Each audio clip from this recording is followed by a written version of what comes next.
We are deep into election season, and Election Day is just a couple of weeks away. Las Vegas Weekly's latest is part one of a two-part election issue. And joining me now on 8 News Now is Ric Anderson, editorial page editor from the Greenspun Media Group. Hi, Ric. Thanks for joining us. Well, thanks for having me. I appreciate it. We appreciate your time. What can voters find in this week's edition regarding voting? Well, so we tried to use a golf analogy. We wanted to give voters the information that they would need to get from the first tee to the 18th green all the way to the clubhouse. So, we provide a full list of early voting locations, places where they can drop off their ballot, provide a full list of candidates with our endorsements, our recommendations. And then we provide a couple of fun things like, how to hold an interesting election night party. But yeah, just a lot of information in here. Clearly, you've never golfed with me, Ric, but I do appreciate the analogy. I'd be looking for golf balls by the 8th hole. But about the pandemic, should people be concerned at all about voting in person? And what are some of the precautions being taken?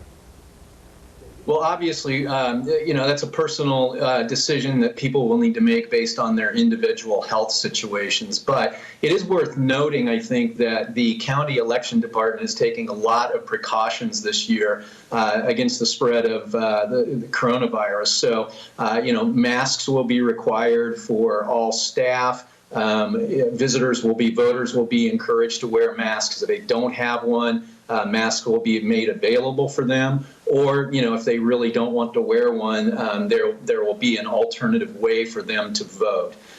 So, the machines will be wiped down between every use.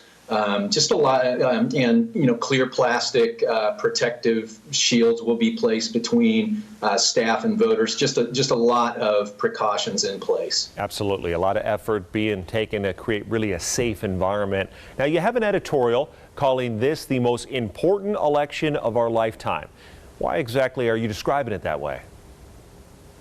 Well, there's so much at stake this year for every American and really everyone on the planet. You've got social justice issues that will be decided in this election. You've got the climate situation and all of the effects that we're seeing from that.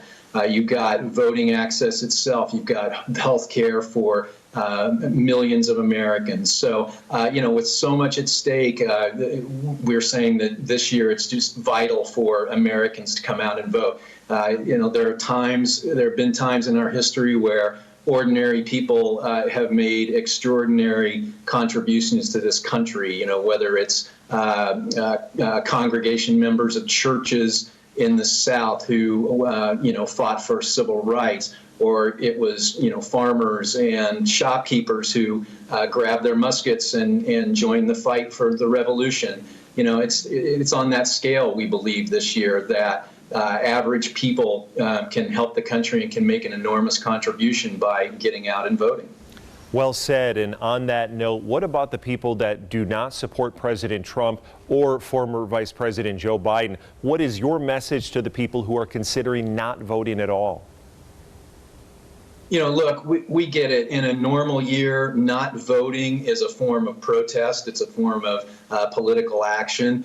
This year, we just think there is way too much at stake to sit out. The way I've described it to some people is, you're outside a burning building and you have a fire hose and you're not turning it on. That's like not voting this year. Of course, we at 8 News Now and CBS are not in the endorsement business. We're just reporting on the election and the process. But there will be an endorsement in this issue, correct? Yes, we'll have a full slate of endorsements. That means all of the partisan races, President, Congress, the state legislature, and so on. We'll also have our recommendation in all the judicial races. So I would encourage people to look for Las Vegas Weekly at all of our locations and see what they think of who we recommend. Ric, from ballot questions up to the top of the ticket and the president, it's a lot to navigate. I know there's a wealth of information that will be in this edition, and we do appreciate your time. As I said pre-interview, I look forward to interviewing you again in the future in studio. Oh, me too. Let's get back in there as soon as we can. Absolutely. Thanks for your time, Ric. Thank you.